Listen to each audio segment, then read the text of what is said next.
Welcome to Give Us It podcast, where we dive into the world of ergonomics and workspace design to help business owners and executives boost productivity and comfort. I am your host, Wes Israelson with Main Street Office, and our mission is to help provide expert advice as well as practical tips to transform the way you and your team work.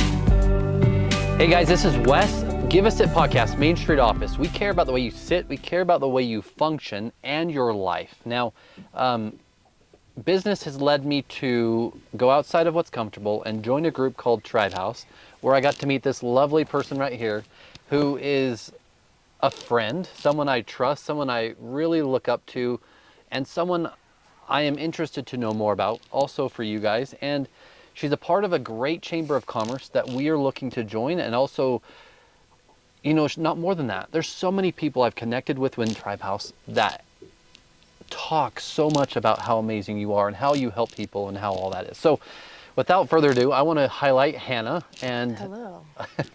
I'm Hannah. First, last name, and then the Chamber of Commerce you're part of. Yeah, I'm Hannah Robbins. I'm with Point of the Mountain Chamber. I'm their Director of Business Development, but we're a small team there, so I kind of wear a couple of hats. And when she says small team, I'm going to say, I don't think so, because they get out, they get going, they do things. They're, I don't want to say nationwide because I can't, right? But they are not just Point of the Mountain. They are the whole Wasatch Front, or even the whole state of Utah in some ways, right? Yeah, we actually, it's kind of crazy. So we're a regional chamber, which just means that we don't have geographic boundaries. We can work with anyone, anywhere. But we actually are kind of nationwide. We actually work with businesses out of state as well. Oftentimes when businesses do research and find where their target market's coming from, if it's coming from this area, they'll join their chamber in that area, and we get creative working with them. So in a sense, I am a little bit nationwide. What can't I do? That's a better question, honestly. Tube on this boat. Yeah, I can't. We are not tubing, so, but you might get videos of her surfing, so we'll see. I'll pray about it. I'll get back to you. We will put them up, so you'll see them. If you watch this, you'll see them. Outside of that, you know, some things about the chamber I don't know, but I'd like you to talk about how the chamber helps small businesses, how it helps business, and how it helps the community. Yeah. Chambers have been around forever, but I think now more than ever we're having to pivot. Utah specifically is so young. There's so many young companies and young business owners, and chamber, you know, that word kind of tended to be a little bit old-fashioned, and so we've really had to pivot. But our priority and our goal with being a chamber is to be a business community, to provide the resources to businesses that are any shape and size, truly. So that's what's fun about us, is we work from the smallest guys starting out in their basement, one person, all the way up to some of, you know, the biggest companies here in Utah we work with. So finding ways to create events and to create passive and more active value is something that we're ever focusing on. And last week I got the chance to come home early from the archery hunt, which I love. For all you non-hunters, I'm sorry, but I love archery hunting. It's what my family did, and it's what my dad did. My dad's no longer with us, so I get to talk to my dad when I'm there. But I got to come back and go to this event they threw, and 3 businesses were there. Well, there's multiple businesses, but you guys highlighted these companies, and not only helping them grow, but helping them understand that people coming to them is also so much beneficial to not just them, but the community of people around, right? So what was that event that you guys held? Yeah, so we ended up doing a block party. I think it's so funny when you're in your business, your head is down, you're so focused on what you're doing that you forget to look up and realize that there's other people doing the exact same thing. So that's kind of where we come into play, right? Is we provide those opportunities for businesses to look up and to get connected in the community. So we had a super fun block party, you know, 3 different food businesses, you know, burgers, sodas, sweet treats, and local businesses in the area could come and participate, eat food, hang out, have a good time. I think it's important to have fun in business. That's something that I really enjoy doing. I feel like I'd want to be involved with something that I enjoy, the people that I'm working with, and so that's what we really try and focus on. Yeah, and outside of that, I mean, these 3 businesses were literally within driveway across from each other. Mm-hmm. So it was really close. You got to meet 10 other businesses or 100 other, whatever, however many people actually showed, but you got to network, you got to talk to people, you got to have great food. And it was really great because one of our sales guys went, and I got to be a part of it. And then I got to meet your boss. Mm-hmm. And She's amazing. Yeah, She's so cool. Yeah. Marcy's amazing. We actually had a CEO shift this year, and kind of rocked the boat a little bit. The previous CEO had been there for about 12 years, and so Marcy's come in. She's has a lot of young energy. She's really excited to update some things in our chamber and be more outward focusing, which has been fun. Yeah. Which means I just get to eat food and hang out with cool people and sometimes go on a boat. Depends on the day. Sometimes go on My a boat. I like life that. is really hard. I'm going to stop right there. If you want to be a part of this, you need to reach out to us, because this is what we do. We connect with people on a personal level, and we love people. We love helping. We love people who help other businesses and people grow in life too. So that's your chance to do it. Now, past that, I was at a tournament yesterday for a company called Tribehouse, and your boss told me FOMO. I got FOMO. I got a serious case of the FOMOs. Fear of missing out. I wasn't there yesterday. She said that. She says Hannah is going crazy. She is missing out. I love people. It shows. I like almost to a fault. I'm very extroverted and people based, and so I really enjoy doing things like this. This is where I thrive. And anyway, I wasn't at that tournament yesterday, and so I missed out. How was it? Was it fun? It was great. There was a lot of great people. Our tent blew over. I burned my head. I mean, it was a great day. Oh, odd. Just kidding. 7 out of 10. Yeah. No, it was great. You got to meet a bunch of people, not just small businesses, but a lot of businesses. I mean, a lot of people in Tribehouse, a lot of people that are relationally focused, right? Yeah. And, how does the chamber help people in relationships grow their business? Yeah. A few different ways. I look at it as like a pie. So chambers, we're not a BNI, we're not Tribehouse, we're not we're not anything that we're a little bit of everything. So chambers hold a little bit of the government piece. Some are more solely focused on that than others. We have very good relationships with our local legislators, senators, congressmen, and we try and be involved with that. So when there's bills being passed, it's going to impact our businesses. We like to be at the forefront of those. So we hold that piece of that pie, but we also, provide networking and marketing opportunities. We provide resources. We're very well connected to the resources that Utah has to offer to our businesses, which a lot of people don't know about. So that's a huge part of what we do but we have to make sure that we're well-rounded as well. And so I love integrating with different networking groups, such as Tribehouse. I feel like it's very valuable. I have resources to give. They have resources to give. We can share those resources. I think it's way more valuable to give than to take. And so that's what I've tried to do in this position is like, what can I offer? What can I give to people? And I feel like it's been far more successful than if I was just focused on me and us. So. And I think the first time I met Hannah was at a retreat that Tribehouse did, and we got to talk in a group, and it got really deep, really personal with everyone in the group, and it was really great to be open area, be safe, and be able to be vulnerable. Yeah. Right.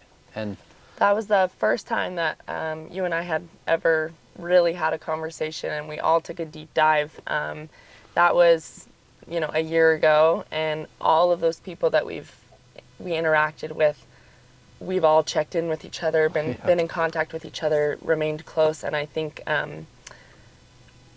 that is so much more valuable because I have a vested interest in what you're doing now because I know you as a person, which is what I think sometimes we can lack in the business world is relationships.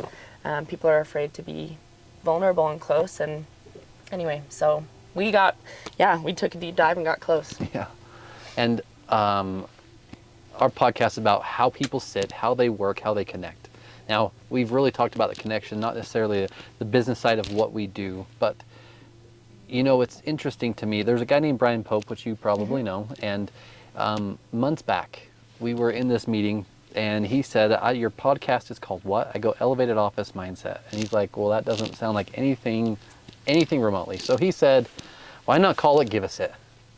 Which is what we did. We renamed, rebranded, and we put it out. So the reason for that, not just why the chamber's so important to us, but Hannah's important to us, and people are, is because people sit every day. Whether you work, you might stand, there might be construction workers that stand all day, right? Mm. But they generally have to drive to and from the job. Mm. Or you work in a chair, or you work wherever you work. And most people don't sit correct. I'm not judging, so don't. I am. Don't.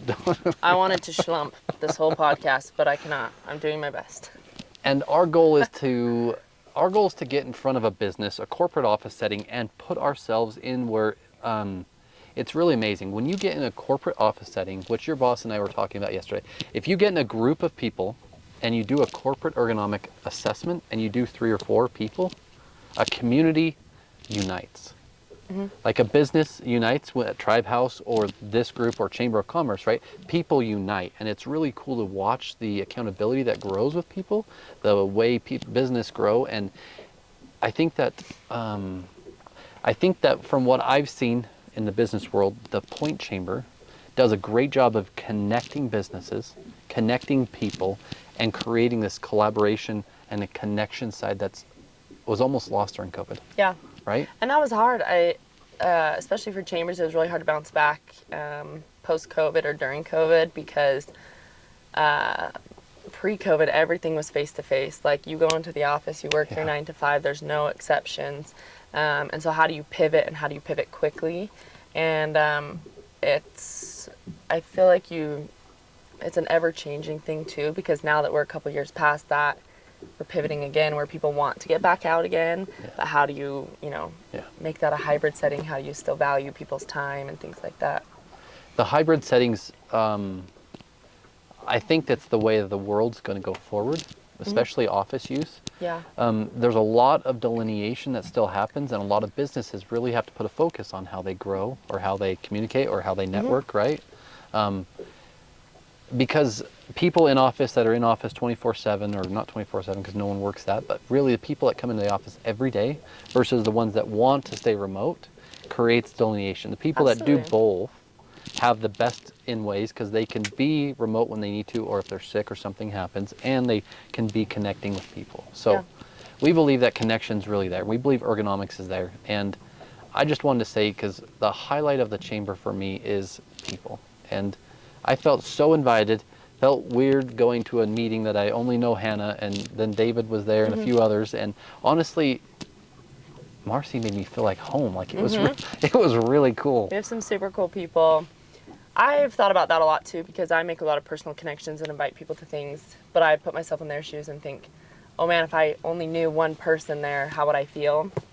So we've really tried and prioritized working with our board of directors, our ambassador committees, to make sure that when people are showing up that it does feel like a safe environment for them to sit down, eat, get to know some people. It doesn't feel like they're not wanted there. So that's something that I prioritize a lot. Yeah. And what does a business look forward to by joining the Point Chamber or the Point Chamber? What do they look for? What do they look forward to? Like what businesses joining? Like the I don't want to say attribution because it's not quite the right word, but the connection side is one thing. Yeah. Like what does it look like to join? Yeah, I mean, when you join a chamber, there's a few things that happen. You get access to a lot of people you would not normally get access to. You get exposure with your business, boosted SEO. You know, there's those marketing pieces to it, but a lot of them are looking for, it's funny, it's different with each business. With the bigger businesses, they're looking for that community aspect, so they're looking forward to being able to put their name on some things and help people understand that they're in the community. The medium to smaller guys are looking forward to events, to collaboration, exposure, things like that. And we have a lot of really good golf benefits. So I'm not going to lie, we have a lot of people join for our golf. I'm not blaming them. I would too. Yeah. So anyway, it's a mixture. Yeah. And I can understand the fear of missing out yesterday, not being on the golf course. Oh, I hated it. I really did. I would rather be in front of the business owners or a business on a course than playing. I used to golf back in the day and I loved it. I still do in some ways. Oh, I'm not saying I can play well. That's not what I'm saying at all. But I'm going to give it my best shot, and I'll bring some good laughs and I'll bring some good snacks and drinks, but like, you're not going to get a good score from me, but I still like it. I'm terrible. I'm really bad, but I'm learning. Hey, you're my friend, so be nice to my friend, would you? I'm taking lessons. It's like similar to your perspective, like getting out on this boat and doing something like this. When I got into this role, I realized I had two options. I could sit at a desk all day and be on Zoom calls and phone calls, or I could get out and meet people and get to know people. And so that's something I've prioritized. And so to do that, I had to learn to play golf. But I also do a lot of things. Like you mentioned, Brian Pope, he's done, an event at Sundance, or gotten on the boat here, or different things like that. So it's been fun to be creative. And I find that people find that very refreshing, to get out and get away from their desk for a minute and have some fun. Because it creates something that's not, almost missing in some ways, right? And everyone can sit at a desk. Everyone can sit in a podcast room, which is, I have nothing wrong with any of that. But doing it in an element that you can have a different perspective, you can see such a beautiful view, and you can be here with amazing people, is I don't know, it drives my heart. It drives who I am. It's what we love. So for a few questions, like, I'm trying to think of how to highlight it, but I'm almost 40 and own a small business. Got a lot of employees, almost 40, which is kind of crazy. You seem so mature for your age. How old, can I ask how old you are? I just turned 26. I'm a child. You're not a child. You are, but I'm grateful to be young and to learn what I can learn now. But you're also helping other businesses grow, and you're at an age where you, in some ways, grew up with electronics different than some people, and you grew up with different things, so you have a different perspective that's helping businesses in the chamber grow too, right? Yeah, so for me, I just wanted to say, the Point Chamber is an amazing chamber, let alone Hannah's an amazing person, and watching our relationship grow and change, and all the people that I'm connected with now because of Tribehouse, and all the people that you've helped, whether it's a conversation, whether it's a great scramble because she's really good. Put me on your team, please.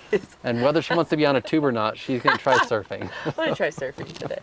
But what is the Point looking for to grow? What are you guys looking for today? Yeah, it's a fun time to be located where we're at because we're not restricted by land, essentially. We also renamed our chamber before the Point development came out, which is where the old prison is. So that was a really good coincidence that happened. But we're looking for a lot of things. We're looking to connect with industries that were not usually a part of the chamber. Tech is a huge industry that boomed in their direction, and chambers were over here. And so how do we bridge that gap and bring them together? We do partner with Silicon Slopes, but are really trying to get in front of the tech community. Manufacturing is a really hot industry in Utah as well. We're really looking to work with people like that as well, and make sure that they are aware of the resources that we provide.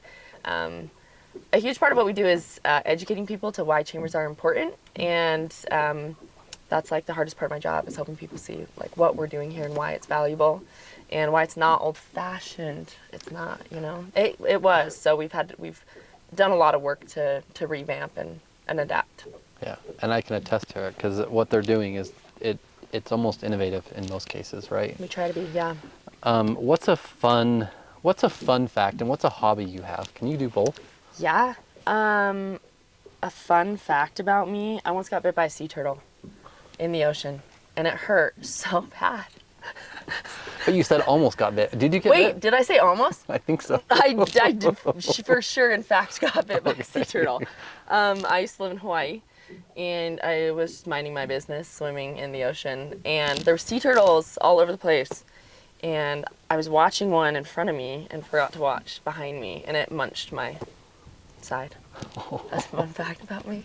They bite pretty hard. Yeah, they have big chompers. And a hobby of mine. I've actually, funny you bring this up. I've been on this journey this year to figure out hobbies, things that I enjoy. Obviously, I'm trying to enjoy golf. I enjoy hiking, music. I play the piano. I like to read. So I'm trying to be a well-rounded individual. Work my mind, work my body, be healthy. So I like to weight lift, things like that. All of the above. I've got another kind of odd question, but I'm going to ask. Yeah. What's a favorite restaurant or food Thai Village in American Fork. I love that place. It's so stinking good. It's in this old house off of, don't quote me, maybe a State Street, Main Street, off of a street. Look it up. And it's so good. It's so good. I love Thai food. That's awesome. Thai That's Village. great. I give them a plug any day. Yeah, well, that's great. So we'll plug you too, and I'll have to try it because that sounds It's so good. sounds good. Good food, good people. I'm going to ask 2 extra questions, and we'll get close to being done. So, what does success look like for Hannah, and what Yeah. does success look like for the Point Chamber?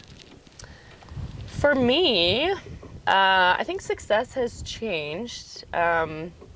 I got into business development, sales, all of that when I was pretty young and learned that. And I was very driven. And I thought that success meant money. I think success, that can be a part of success. But where I'm at in my life now, I find that success is going to bed at night and feeling fulfilled, being proud of what I did that day. Creating meaningful and lasting relationships, putting my heart and my energy into something that has impact to me. That's what success looks like to me now, which has been fun to have that transition. But success to the point, I think success, we find that in making, how do I say this the right way? We want to be valuable to people, and we want people to know that we're valuable. I think success would look like, overall success would look like, creating these connections and partnerships with people, but I think, we just want to be a valuable resource to people. We don't want people to pay to be a member of our chamber and look back a year later and say, why the heck did I do that? What did I get from that? I never want that to happen. And so success for us is like making sure that each person feels valued and finds value with our chamber. So that's been a fun endeavor. A busy endeavor too.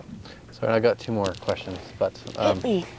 the first one, well, it's not really a question, it's a statement more. So a guy named David Thorne, who's also a friend of yours, I asked him this question, why join? And he said, more than business or ROI, it's the connections. And after going through 10 minutes of talking about different things that he's gained value from by joining and being a part of, he says, I've landed the largest job of my career. Like, the largest project I've ever had in my career was because of someone I met at the chamber that introduced me to someone else that got me connected, like you said. Yeah. We connect you to people that you normally don't have access to. Yeah. So Yeah. I just want to say it's a great way to grow. It's a great way to also build community. But more than that, it's really an amazing thing because people matter. People matter. People matter. It's fun to be on the side providing that, or hopefully providing that, because that's something that I'm passionate about. And so I'm kind of working, it's like I'm working for a small business, but I work with like hundreds of businesses. So it's such a unique situation that I'm in. But I get to interact with so many people and find ways to help them feel like they matter, which I love. It's really fun. You're like an unpaid ambassador for that business. All these hundreds of businesses in some ways. Correct. Last thing before we end is I hear there's a podcast that you got going. Yeah, unfortunately. No, I'm just kidding. We started. It hasn't launched yet. It's launching this week. I don't know when this is releasing, so this could be totally irrelevant. So just, you can look it up. But it's called The Pointless Podcast. We got approached by a podcast production company, and when we were in conversation, realized that it was something valuable that we could do. And I got put in that role, which has been so fun to learn how to be a podcast host. It's more difficult than I thought because you're the one driving the conversation. But yeah, we're really excited. We're deep diving into people and their stories is what our focus is. So anyway, that's awesome. My little plug, The Pointless What Podcast. is it called again? We're going to give you a little plug too. It's called The Pointless Podcast. It'll be available on all podcast streaming services. And we've got some super awesome people, super awesome stories. Good. That's awesome. I just want to say, on the ergonomic side, the business side of what we do and how we help connect people, just thanks for being a part of this. Yeah. And thanks for being at Tribehouse that day. And actually, I think of her as someone I truly look up to, someone that's a friend. I think of a lot of people. I trust a lot of people. But I really, when people go deep, I like to be honest and open with people, and you can't find very many better people than Hannah. So just Appreciate it. if you want to be a part of the point, make sure you follow her or reach out to her and get part of something, because the point, from what I hear, is going to go massive. Yeah, it's an exciting time. I feel super lucky to be involved with the growth that's happening and be on the side of pushing that. So it's been really fun. And again, this is Hannah and Wes, and this is Give Us It podcast, where we care about the way you sit. Thanks, guys. Until next time, sit right, feel great, and achieve more. This is Wes Wilson with Give Us It.